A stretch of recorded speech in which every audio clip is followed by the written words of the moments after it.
Bueno, Paula, hola, Hola Edi, te ¿cómo va? andás? Muy bien, sí. Bueno, este programa se llama Militantes y en general la primera pregunta tiende a que el invitado, invitada en este caso, se presente. Yo te conozco, pero muchos otros no. No, sí, muchos no. Bueno, soy Paula Penaca, soy militante, valga la redundancia. De alguna manera yo siempre digo que la militancia es una opción de vida, entonces yo me defino de esa manera. Por supuesto, bueno, además me siento una ciudadana argentina y también me siento porteña y Somos porteños. me gustan las cosas de nuestra ciudad de Buenos Aires. Y la verdad es que sí, mi vida política empezó de bastante chica, cuando ya tenía 17 años y estaba terminando la escuela secundaria. No participé activamente en la política durante mi escuela secundaria y directamente sí empecé a militar en lo social, ¿no? Mira vos. Sí, era una época como bastante convulsionada de la Claro, fines de los Argentina, 90 fines de sería. los 90, Claro, sí. claro. Se caía la Donde convertibilidad, digamos, por lo menos se veía toda la crisis que había sí, provocado. se veía la crisis de esa experiencia neoliberal que impuso el gobierno de Carlos Menem. Y la verdad es que también había un descrédito en mi generación de la política muy profundo, ¿no? Sí, esa es una característica, ¿no es cierto? Muchos de nosotros. De tu generación, la que se va a ir incorporando, se incorporaría más desde lo social, digamos. Claro, esa fue mi experiencia. Yo empecé haciendo apoyo escolar, educación popular, Paulo Freire era un poco nuestra guía. Eso me vinculó con las villas del sur de la ciudad de Buenos Aires. Yo empecé a militar en la Villa 20, que es en Lugano. Y de ahí después, bueno, movimiento de desocupados, 2000, 2001, más la organización más fuerte de lo social, ¿no? Claro, o sea, te agarra todo este último periodo como compromiso más de movimiento de desocupados y desde ahí afrontás el 2001 de alguna forma. Exactamente, el tránsito por esos años fue desde la organización más social, la organización más popular y bastante lejos del sistema político, por llamarlo de alguna manera. Claro, es que con el descrédito de esa época, recuerdo que las nuevas generaciones no se sumaban a la... Y no afiliándote al PJ, digamos. No era justamente no era lo que por ahí. enamoraba. Claro. A pesar de eso, yo siempre tuve identidad peronista Eso desde que inicié mi militancia. Pero éramos bicho raro, digamos, ¿no? Decir que eras peronista y tenías 18 años, te miraban Así como que medio de tenías costado. identidad peronista en tu acercamiento a lo social barrial. Digamos. Pero lo había construido desde mi acercamiento a lo social, no es que mi familia era peronista. Yo tengo un papá y una mamá que el primer voto que hicieron lo hicieron Alfonsín, con los que tuve que discutir mucho, por ejemplo, la teoría de los dos demonios, porque era lo que se había instalado desde el sentido común en mi casa. No eran militantes ellos, entonces, de alguna manera, eso, adquirían el sentido común de la época. Fueron las franjas medias que votaron. Exactamente. Progresistas de derecho, pero que votaron Alfonsín. Sí, después lo hemos resignificado también Alfonsín, ¿no? Pero claro, en aquel momento sí, yo tenía una mirada más crítica cuando empecé a militar y ellos tenían una mirada muy crítica del peronismo. Claro, ese fue el primer debate. Luder, Alfonsín Luder, digamos. Exactamente. Claro, Luder, Arminio. No representaban claro, lo más progresista y revolucionario del peronismo. Y había también una mirada, hasta te diría, un poco ingenua sobre la democracia, ¿no? Y algunas... La democracia se educa. Se come, se educa, exactamente. Sí, Así que ahí fueron mis inicios. Y de ahí, bueno, el proceso de escala hacia lo estrictamente político, la verdad que con el kirchnerismo, digamos, ¿no? O sea que vos, para poner dos hitos, por decirlo de alguna forma, el 2001 y el 2003, digamos. Sí. El 2001 expresa la explosión social, ¿no? Que exactamente. Y el 2003... a colar en la política, pero el 2003... ¿Y el 2003 vos votás? Y el 2003 yo voto en blanco. Ah, mira. A ver, por ahí leí que tu papá no, ¿puede ser o me equivoco? Claro, en realidad a mí me pasa esto. Nosotros desde esa construcción más de lo social fuimos participantes activos con el grupo de compañeros con el que militábamos en ese momento de esa campaña de que el repudio de la ciudadanía hacia el sistema político tenía que ser a través del voto en blanco. Exactamente, no vote, voto en blanco. Yo participé activamente de esas campañas. Mi papá me sorprendió a mí escuchando el discurso de Asunción de Néstor, emocionándose. ¿no? Me acuerdo la imagen, estábamos en el comedor de mi casa, yo miraba de reojo, No, medio claro, con una mirada ¿quién nos viene a vender? de descrédito total, y mi papá, que no era peronista, Claro, por eso. que no hubiera sido su primera opción, digamos, por identidad política, acompañar el gobierno de Néstor o la candidatura de Néstor, se conmovió con el discurso de Néstor. Y a mí ahí me hizo un clic, ¿no? Digo, bueno, acá hay algo que está pasando, ¿no? Algo dice distinto Sí. este chabón, me dice. Sí, y fue un proceso, no fue Sí, instantáneo. sí, obvio. ¿No? Digo, después dimos varias discusiones hacia dentro de los espacios políticos en los que yo participaba en esa época y terminamos sumándonos, bueno, activamente y Claro. construyendo dentro del kirchnerismo, ¿no? O sea que no es como otros que descubren desde el kirchnerismo el peronismo, sino que vos, por un lado, tenías una identidad peronista y después adscribimos al y ahí al- empieza a al emerger kirchnerismo. lentamente. Yo digo, primero eran como los movimientos, o sea, después empieza a emerger Los espacios políticos. los espacios políticos y una nueva generación política, Sí. ¿no? Empieza- Y una novedad en términos de construcción política para mi generación, que era empezar a insertarnos en la construcción política en los sectores medios, ¿no? Porque yo había empezado a construir desde los sectores sociales. Claro, entonces, tu práctica había sido en los sí. sectores más excluidos. Exactamente. Por los 90. Por los 90. Después, el final de los 90, al principio de los 2000, significó, golpeó a todo el mundo. Exactamente. ¿no? Golpeó a los sectores medios.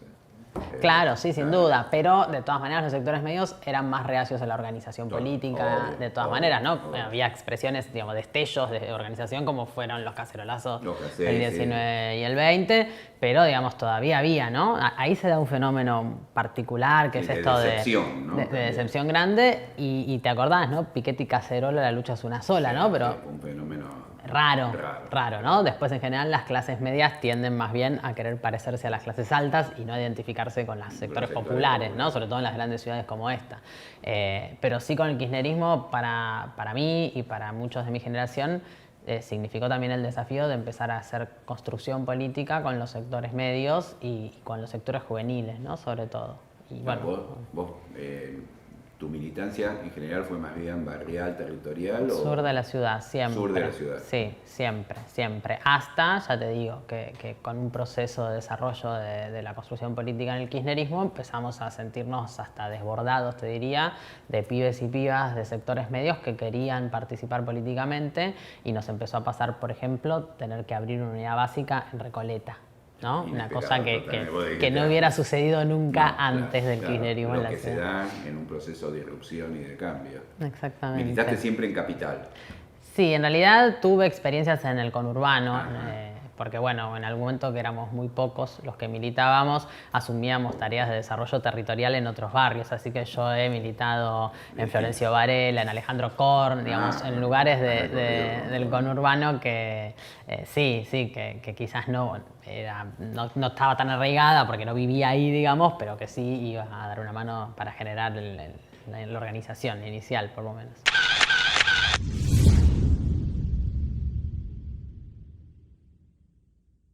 Así que estamos en el 2003 en un proceso en el cual Néstor irrumpe. Exactamente. Y con todo. Y con todo, claro, y con fuerza. Y vos ahí todavía seguías en la misma orgánica que habías... Sí, en realidad ahí ya empezamos a tener mutaciones, pero por diferencias políticas, porque yo... Claro, no todos apreciaron igual de la misma elección manera, de Néstor, ¿no? Exactamente. Digamos, había compañeros de mi generación que ya venían acompañando en proceso de antes, pero eran los menos, porque Sí. en general eran generaciones, digamos, de más edad, compañeros de más edad, Sí, que te lo- hablo. los que fueron parte, claro, que claro, conocían a Néstor, que conocían a Claro, Cristina, claro. que tenían Lógico. otro vínculo, pero ahí empezó un debate interno hacia dentro de todos los sectores populares Claro, que veníamos arraigados. Irrumpió y desequilibró las estructuras Sí, preexistentes. así que ahí hubo varias modificaciones, diferentes espacios por los que fuimos atravesando varios compañeros que veníamos de esa misma experiencia social inicial. Y bueno, y después en realidad confluimos muchos en la construcción de la Cámpora como expresión de una organización juvenil nueva. Y eso fue bastante más adelante, 2006, 2007. Claro, o sea, vos haces un tránsito. Sí, en organizaciones más mixtas, si querés. Claro, como un proceso de aproximación. No, es bueno relatar esto porque es parte de la construcción de una fuerza política, cómo van siendo las distintas aproximaciones. O sea, vos ya venías con una práctica social militante y con una identidad política. Seguramente otros, eso es lo que comentan, por ahí descubrían el peronismo a través del kirchnerismo, son distintas, ¿no? Sí, o compañeros y compañeras que se acercaban a construir la opción más política desde la militancia universitaria, la militancia estudiantil. Cuando vos decís de franjas medias juveniles, muchas deben venir de esos sectores. De los sectores universitarios, ¿no? Sí, de los derechos humanos, que también, ¿no? También. Muchos compañeros de hijos, compañeras de hijas que se acercaban que venían de otra experiencia, con los que nos veníamos encontrando, porque la pelea era la misma para todos, en la calle, si vos querés. Pero de diferentes experiencias, ¿no? Y ahí confluimos un poco y empezamos a consolidar eso, que después obviamente, digamos, también confluyó esa organización política con un montón de otras que ya existían, que se fortalecieron. Claro. Bueno. Che, y vos, cuando me comentabas de Paulo Freire, un poco retomando, ¿tenías algunas referencias así, modelos viste qué sé yo, nosotros cuando irrumpimos los 70, era Evita y el Che, un suponer, figuras así, y pues Perón obviamente, pero como... Mira, yo ahora en la actualidad... Estrellas, digamos que... En la actualidad volví a revivir un poco eso porque sabes que comparto la lista de candidata a diputada nacional con Pino Solanas. Nosotros nos juntábamos a ver las películas de Pino Solanas, digamos, ¿no? Había una mirada, digamos, para nosotros Perón tenía una centralidad, Perón y Evita tenían una centralidad particular, ¿no? Digo, era como de alguna manera identificarnos con el peronismo nos ponía de cara a mirar, estudiar y debatir la figura de Perón en sí misma, ¿no? Después, obviamente, el Che era una referencia, Fidel era una referencia para nosotros también. Pero me parece interesante cómo... Pero estaban Perón y Evita en el centro, ¿no? Estaban en el centro. Y después, bueno... Y las películas de Pino tienen... Y las películas de Pino nos juntábamos, mirábamos La Hora de los Hornos, debatíamos, me acuerdo... Claro, porque son los documentales... ¿Qué más hay aparte? Sí, y en ese momento además había menos también, digamos, ¿no? Después empezó a haber también una irrupción de la política en todo el mundo, ¿no? Y también en el mundo audiovisual. Y después Mujica era una referencia para nosotros. Mira. Por nuestra construcción en las villas. Claro, porque venías con una práctica de villa y Mujica había tenido referente. y mucho el debate y la lucha por la organización de las villas de asentamientos, eso a mí me marcó mucho. De hecho, después en mi desempeño como legisladora me focalicé mucho en esos temas. Sí, y entonces estuve viendo que he trabajado. Sigue siendo un tema importante en las reivindicaciones. De la ciudad. Y entonces Mujica era también un referente ahí fuerte, digamos, ¿no? Sí, eso me parece, pero muy en el centro... El dispositivo Perón y Evita. Sí, mucho. Éramos raros. No, pero está bien, claro. Es bueno comentar eso, porque por ahí, como decís vos, por ahí de las corrientes o de derechos humanos o universitarias, eso había otras.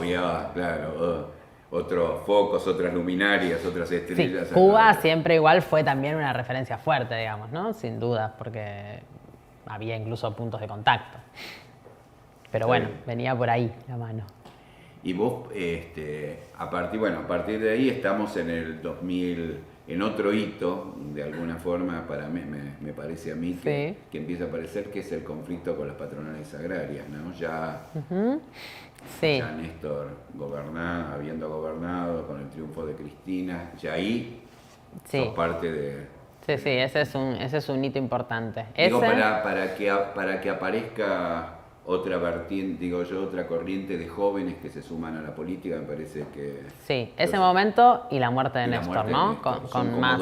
otros dos, así como el 2001-2003. Esos dos momentos. La crisis de un modelo y el emerger del kirchnerismo, me parece que hay como, ¿no? Yo creo que en el 2008 fue el momento en el que nosotros asumimos como generación que íbamos a tener que dar una pelea en serio, ¿no? Digo, hasta ahí quizás Claro. había venido un tipo con buenas intenciones, que había gobernado, había tomado decisiones. El país estaba muy en la lona y había que reconstruir. Incluso los sectores dominantes entendían que necesitaban a alguien que ponga un orden desde la Casa Rosada y por eso también toleraban cosas de Néstor, ¿no? Digo, por eso yo creo que Cristina la tuvo más difícil que Néstor en ese sentido, porque cuando ella habló de la sintonía fina estaba hablando de ir a tocar intereses. Claro, ya nos metíamos en terreno, había empezado a haber una acumulación y había que entrar a redistribuir. Exactamente. Distinto que cuando veníamos desde el pozo. Sí, que no había nada, que no digamos, había nada. ¿no? Y que a todos los sectores les convenía que el país saliera del pozo en el que estaba de verdad. Así que ese fue un primer momento de tomar conciencia de que iba a ser compleja la pelea y de asumir un compromiso mayor, porque para muchos de nosotros ese sostenimiento de las carpas y el poner el cuerpo tanto en la calle, incluso ponerle el cuerpo a la confrontación, ¿no? Porque ahí empezaba a generarse este odio que hoy aparece tan claro, fue un momento de asumir mayor compromiso. Fue un momento duro. Fue un momento duro, sí. Duro, de fuertes.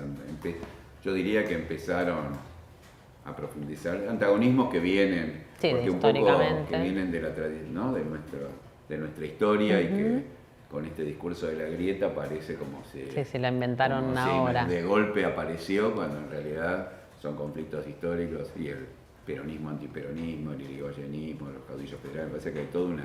Sí, la grieta existió siempre, digamos, ¿no? No hay nada nuevo. Conflictos de fondo, no porque nos enojimos y porque digamos intolerantes, o en realidad algunos parece que tienen una estrategia, ¿no? de aprovecharla. Sí, yo creo que hay que enterrar la grieta, ¿no? Hay que taparla, hay que darle una camionada de tierra a la grieta. Y hablar de los problemas. Y hablar de los problemas reales, porque además es eso, digamos, ¿no? Con la cosa con el discurso que ellos construyen sobre la grieta, parece que fuera un problema de humor. Exactamente. ¿no?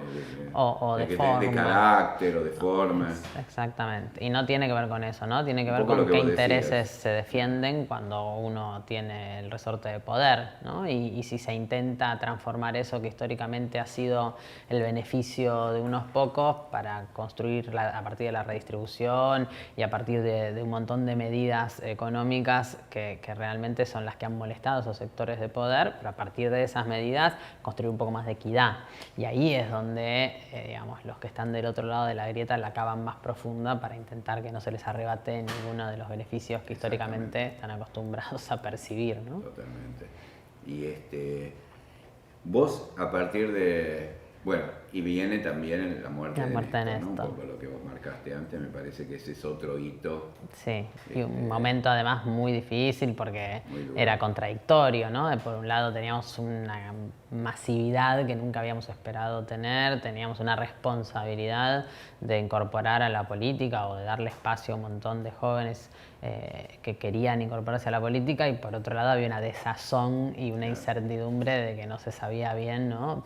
Para dónde seguía la historia. El jefe político que, bueno, se había fallecido inesperadamente. Sí. Después Cristina demostró ahí tener una fortaleza y unos ovarios terribles, pero en ese momento era hasta entendible que se dudara de cómo iba a seguir todo. Sí, ella misma se enfrentaba obviamente a una situación de incertidumbre donde está claro que estos sectores que querían aprovechar este escenario de incertidumbre.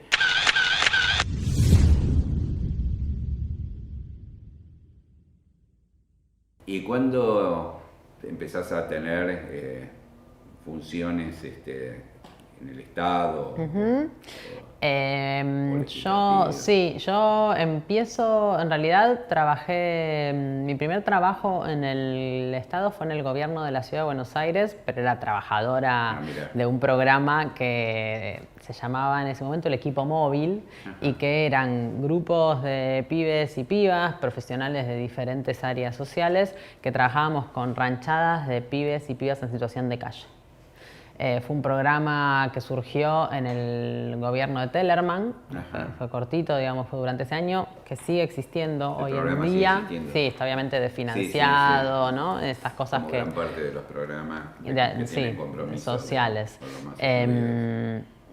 Pero esa fue mi primer participación en el Estado como trabajadora del Estado. Y trabajé un año y fue una experiencia recontra enriquecedora. Salíamos de noche a buscar a los pibes, a resolverles problemas de urgencia, pero también había un trabajo muy interesante con mucha gente que sabía muchísimo para resolver problemas de adicción, para revincularlos con sus familias. Hoy que está esta situación tan en la agenda, ¿no?, de la gente que vive en la calle, Totalmente. es un problema que se profundizó profundizó muchísimo y tenemos más de 7.200 personas viviendo en situación de calle y es un problema recontra complejo con muchísimas aristas, pero que este gobierno no tiene ni un poquitito de decisión política de resolver, porque para empezar hay algo que necesitas hacer, que es atender la urgencia, ¿no? Y el financiamiento de los paradores, la falta de política en alquiler social, la falta de atención en el momento de darle un plato de comida y una frazada a la gente para que no se muera de frío, sí, ¿no? Algunos hablan de un discurso ético, y si esto no es un discurso... Dejar que la gente se te muera de frío en la calle. Ser insolidario al máximo. Es terrible. Me parece que hay un planteo ético y moral que, que es primario por encima de todo, ¿no es cierto? Sí. Que además es atender a los que más peor los están, que necesitan, pero donde además... Y hoy aparte se ve mucha familia, muchos chicos. Muchísima familia. Bueno, veía los números, estuvimos reunidos con las organizaciones que hicieron el censo popular. Ajá. Y ellos cuentan que el 50%, o sea, la mitad de la población que hoy está en calle, plantea que está en calle recientemente. O sea, que en el último año, 2 años, quedó en situación de calle. La mitad de la población en calle entró a situación de calle en los últimos 2 años. Eso es producto de la crisis económica, digamos, ¿no? Gente que vive en el límite. Y no ves el horizonte con esta política económica de que haya una salida. Exactamente, con un gobierno arrollado frente al FMI, con el FMI volviendo a hacer ahora las últimas recomendaciones de nuevo de la flexibilización laboral, de la reforma previsional, de que hace falta el equilibrio fiscal y eso implica más ajuste en los términos en los que el FMI lo piensa. Digo, no hay posibilidades. Pero en la ciudad de Buenos Aires hay un presupuesto millonario igual, ¿eh? Claro, pesar. Yo siempre comparo, porque últimamente se ve clarísimo, La Matanza y la ciudad de Buenos Aires. La Matanza con más de 2 millones de habitantes, la ciudad de Buenos Aires tiene 3 millones. 320.000 millones de pesos de presupuesto para este año. ¿No? Más, porque incluso hace muy poquito se votó en la legislatura un aumento del presupuesto de 37.000 millones. Y tiene otras prioridades el jefe de gobierno, ¿no? Que es lo que nosotros decimos, ¿no? La reta tiene unas prioridades que implican dejar que la gente se muera en la calle, porque el presupuesto está asignado a otra cosa. Y tampoco vamos a infraestructura de fondo como las grandes ciudades podría ser construir subtes en cantidad. No, pero además, ¿sabes qué pasa, Eddie? En esta ciudad, por el presupuesto que tiene, hay capacidad para las dos cosas. Totalmente. Habría capacidad para hacer 1, 2, 1000 paseos del Bajo, más líneas de subte, pero también para que la gente no se muera de frío en la calle, Totalmente. Para hacer paradores que tengan condiciones, para tener política de vivienda que hagan que la gente tenga capacidad. Un piso de dignidad. Se podría hacer todo. En la ciudad más rica del país. Más rica del país. Se podría hacer todo. Hay 2 temas que me interesaba por ahí. Uno, que comentaste, que es lo del Fondo Monetario, porque ha habido un cambio en América Latina, evidentemente. Sí, regional. Regional, importante, y daría la impresión que mucho de que con este cambio tiene que ver una mirada de Estados Unidos de nuevo hacia lo que históricamente se denominó su patio trasero, el conflicto comercial global con China, con la Unión Soviética, con Rusia, perdón, ya no existe más que la historia.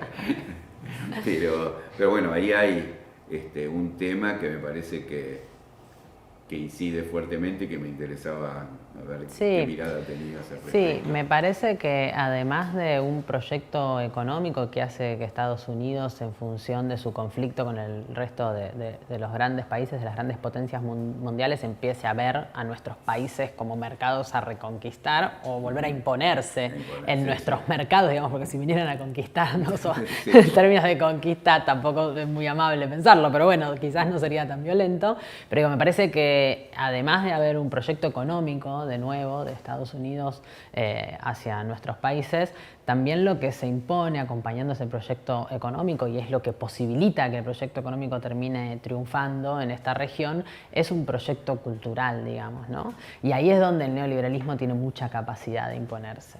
Entonces, si vos empezás a mirar cuáles son los discursos que se construyen en nuestro país, en Brasil, en Ecuador, cuáles son los discursos que han logrado derrotar a los gobiernos nacionales y populares que durante los últimos 12 años, 15 años, habían logrado llevar adelante gobiernos más equitativos, más igualitarios, más justos, me parece que ahí hay, por un lado, una sintonía perfecta, ¿no? En la utilización del lawfare, la utilización de la criminalización de la oposición, de la persecución política a la oposición. Una estrategia homogénea, ¿no? Una estrategia homogénea para nuestros países. De imposición cultural, que sin duda es la posibilidad de después imponer los modelos económicos sin tanta resistencia de la población, ¿no? Porque también lo cierto es que nuestras regiones han tenido siempre una historia de mucha organización popular y de mucha resistencia.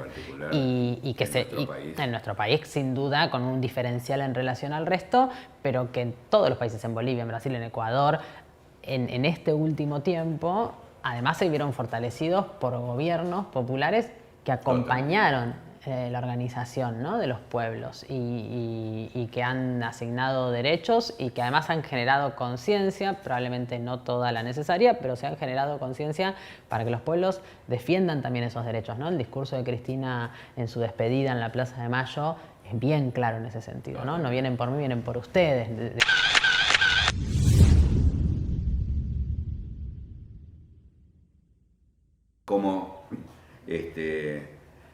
¿Cómo ves la práctica militante? Tiene una práctica territorial, real, de organización popular, si uno quiere, o de la sociedad, o de la comunidad donde vive, y la práctica del Estado. Y en estos años que se ha avanzado mucho en restauración de derechos y en generación de nuevos derechos, no estos últimos 4, me refiero a los anteriores. ¿Cómo ves? ¿Cuál es tu saldo de reflexión política acerca de esa experiencia de organización en defensa de los derechos, generación de derechos? ¿Cómo se dio esa articulación? Bueno, obviamente lo primero que tengo que decir, porque digo, si no uno sería un obtuso, es que evidentemente se alcanzó un proceso de conciencia popular que de todas formas no alcanzó, ¿no? Digo, para nosotros es importante partir de la base de que sobre lo que viene pasando. Y que Mauricio Macri, digamos, llegó al poder por la vía electoral y por el voto democrático, y que está ahí en función de que lo eligieron para estar ahí. Entonces, sin duda, hubo algo que no se pudo terminar de consolidar durante los 12 años de gobiernos populares, que fue justamente que la gente vinculara estrictamente su situación de bienestar con una política que se llevaba adelante desde el gobierno.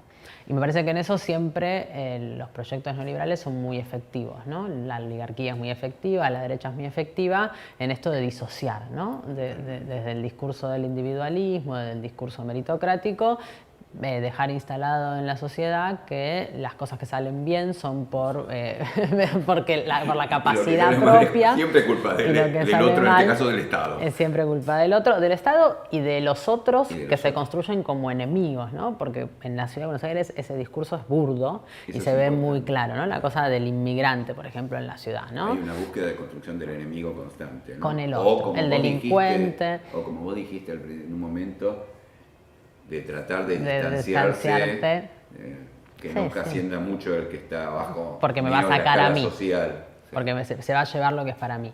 Entonces, bueno, evidentemente en eso tuvimos alguna falla o no se pudo construir todo lo que se debería haber construido. Sí creo que después de un proceso en nuestro país también de mucha desarticulación social, el kirchnerismo aportó a que haya una base de resistencia popular, que yo creo que además es lo que vino resistiendo estos 3 años y medio, ¿no? Y en todos los niveles, las organizaciones sociales que se expresan en la calle, los sindicatos que con sus más y sus menos han sido también un tope para, por ejemplo, que se avance en la flexibilización laboral, y después condicionante del fondo. Del fondo, sí, que esa es la tensión que se se está dirimiendo, me parece, en estos meses. Y después creo que sí apareció una expresión, que yo ahí es donde creo que más contribuyó, paradójicamente, el kirchnerismo, de organización más ciudadana, ¿no? Que creo que también es de lo que hablaba Cristina aquella primera vez que nos habló después de mucho tiempo en Comodoro Pi. Y por eso me parece que eso que surgió, que quizás puede ser en la ciudad de Buenos Aires, la expresión de los vecinos que se juntan para discutir que no se construye una torre o que se construya una reivindicaciones plaza. concretas y particulares, ¿no? Eso me parece que son tan lícitas como otras, como que son cualquier otra, ¿no? Y que uno obviamente le pueda asignar prioridades, y bueno, la gente se junta para pedir para comer, o para pedir trabajo. Pero bueno, cada uno parte de su situación material concreta. Y yo creo, Edi, que eso surge en una construcción de mucha amplitud y de mucha democracia y de un concepto que los proyectos nacionales y populares a veces abandonamos y que Cristina también lo recuperó muy bien, de mucha libertad.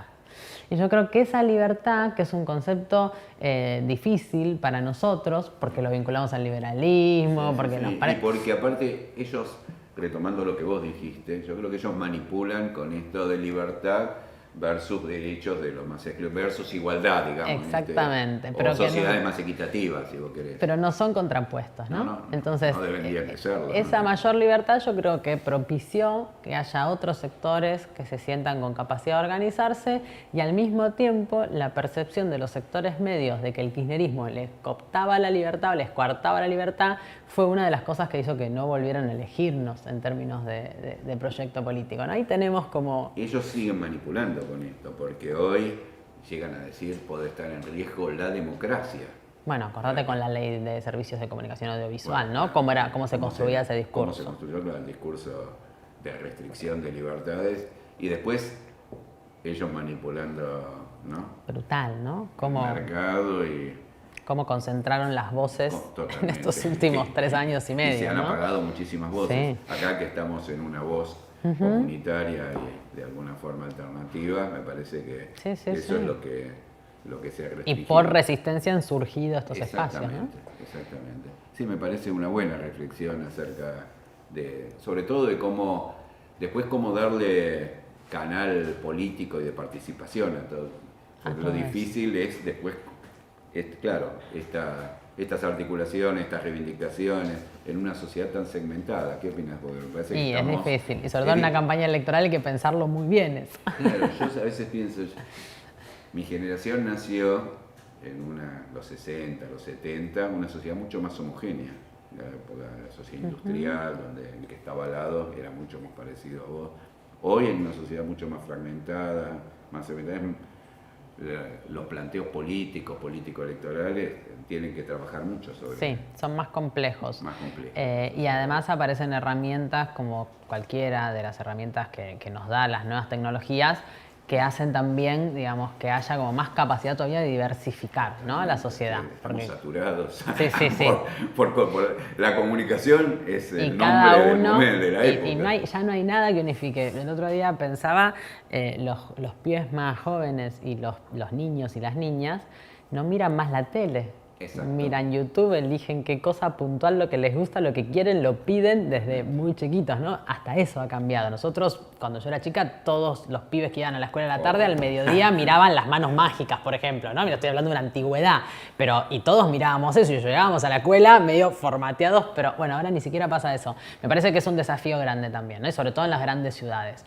Pensar cómo transmitir un mensaje que no sea un mensaje distinto, hipócrita para cada uno, sino que sea el mismo proyecto que queremos para esta ciudad, por ejemplo, pero con la capacidad de transmitirlo en función de los intereses de cada sector, ¿no? Respetar y comprender, es un desafío. Y hace falta escuchar mucho para eso. Es más difícil por eso también. Estamos más acostumbrados a discursear en otra lógica y bajo. Sí. Pero hay que ver a quién le estás hablando. Sí, hay que escuchar mucho para poder llegar a la transmisión en el 1 a 1, digamos, ¿no? Y eso tiene, bueno, es un desafío, pero es un desafío interesante. Y yo creo que, más allá de que este es un año electoral, las fuerzas políticas del campo nacional y popular venimos haciendo esa tarea y nos lo tomamos como un desafío en nuestra construcción política cotidiana en esta ciudad, por ejemplo, hace mucho, digamos, no solo para los años en los que tenemos que salir a buscar votos.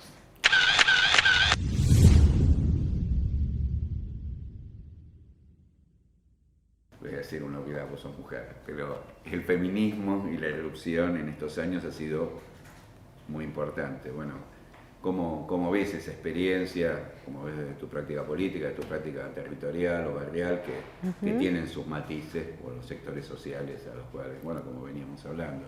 Sí, de todas maneras yo creo que se ha impuesto de una manera muy fuerte, ¿no? Y que ha trascendido los sectores sociales. Cada sector social lo expresa de una manera distinta. Hay un debate muy interesante que adentro de mi fuerza política se dio muchísimo, que tiene que ver con la legalización y la despenalización del aborto, que por supuesto yo estoy de acuerdo, hemos militado como espacio político muchísimo y acompañado esta revolución de las hijas, como bien la ha llamado Luciana Pecker.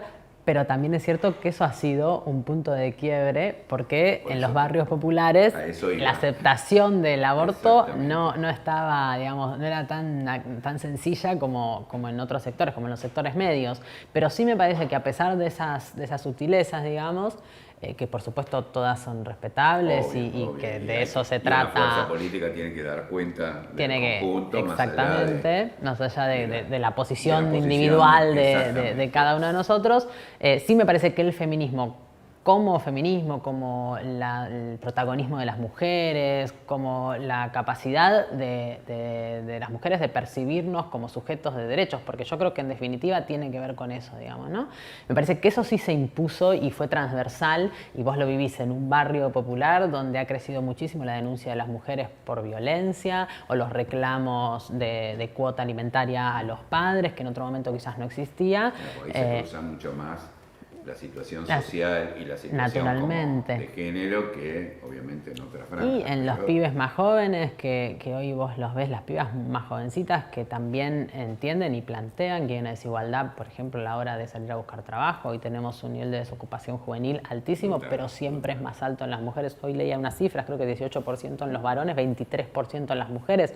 Esa diferencia... Es que es así, porque obviamente si no hay legislación que te protege, que te incentive, el que toma personal. Y ahí te voy a incorporar algo. Yo creo que lo otro que se expresa y que también tiene un nivel de transversalidad son las nuevas disidencias, son las disidencias, ¿no? Que eso también ha crecido mucho en el último tiempo, que ha habido un aporte grandísimo a la visibilización, al respeto de las diversidades de parte del gobierno de Néstor y de Cristina, y que eso hoy también, digamos, a pesar del clima de violencia que generan desde el gobierno, eso también hoy tiene una expresión muy resistente y que yo lo veo cada vez más transversal, ¿no? Tanto en los sectores populares como en los sectores medios aparece esta demanda y esta reivindicación con más fuerza que antes, ¿no? Y me parece que son un faro esos colectivos, ¿no? Totalmente. Que en otras épocas estaban ocultos o excluidos y que en los últimos años resurgen, aparecen. Cristina, y bueno, hoy fluyen, digamos, de alguna forma.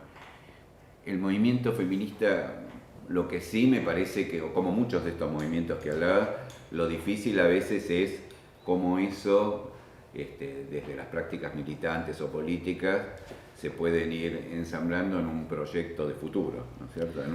En la construcción de una idea de país, que también sobre eso te quería preguntar en un momento que estamos en definiciones políticas importantes en nuestra patria, donde podríamos simplificar diciendo que hay dos proyectos perfectamente diferenciados y que están para ser debatidos y decidir la sociedad por cuál de estos proyectos que nos van a marcar los años por venir. Bueno, ¿qué pasa también? ¿Cómo llegamos a estas distintas manifestaciones, ¿no? Como estos proyectos o como estas manifestaciones tienen su encarnadura, también sería la otra en esos proyectos. Sí, bueno, a mí me parece que sin duda el movimiento feminista, por ejemplo, confluye con un proyecto como el que nosotros proponemos, porque en principio está demandando más derechos, ¿no? Y eso es, por supuesto que puede haber victorias parciales, triunfos, conquistas de algunas de esas reivindicaciones también en un gobierno como este, porque de hecho hemos tenido la media sanción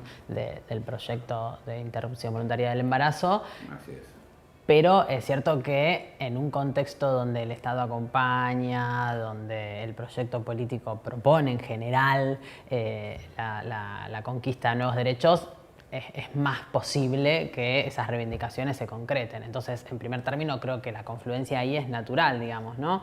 Un movimiento político, social, cultural que demanda mayores derechos y un proyecto político de regambre popular que trabaja para que esos derechos existan, ya de por sí van de la mano. Después entiendo que hay muchísimas de las reivindicaciones que tiene el movimiento feminista que tienen necesariamente que ver con que se imponga un modelo económico que propicie el trabajo, porque sabemos que siempre las más perjudicadas por las situaciones económicas adversas son las mujeres, por esto que decíamos recién, digamos, ¿no? Índices de desocupación. La distribución familiar interna del trabajo sigue siendo perjudicial. Exactamente, porque las las tareas de cuidado recaen en las mujeres, porque la desocupación, porque si hablamos de flexibilización laboral, siempre, digamos, existe una tendencia a contratar hombres y no mujeres, ¿no? Porque existe todo ese tipo de situaciones. O sea que en ese sentido también creo que hay una confluencia casi natural, digamos, ¿no? Bueno, un proyecto que propone reactivar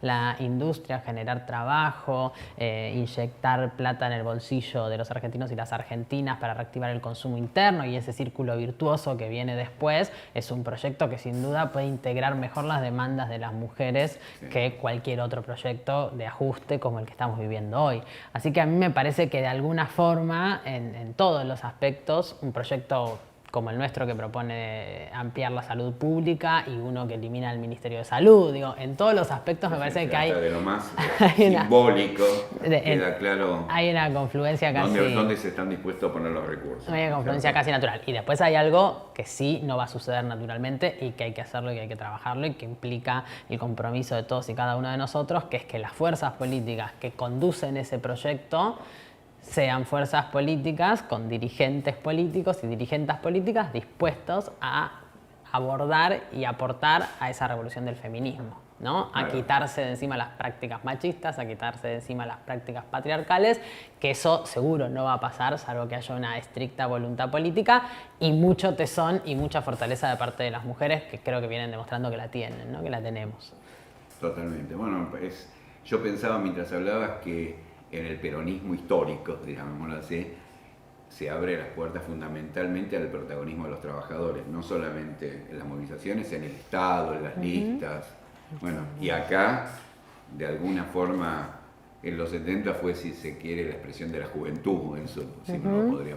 Y me parece que estamos en presencia de la erupción de este movimiento de masas, bueno, del cupo a la paridad. Ya un avance. Es un avance, por lo menos ponés las condiciones, no es, como decís vos, creo que no es suficiente, hace falta la voluntad y la lucha político y cultural para llevarlo adelante. Sí, pero es este el momento, digamos, ¿no? Y en eso creo que nuestra fuerza política, nuestro proyecto político, con sus resistencias que existen y con sus más y sus menos, ha dado un paso interesante, ¿no? También.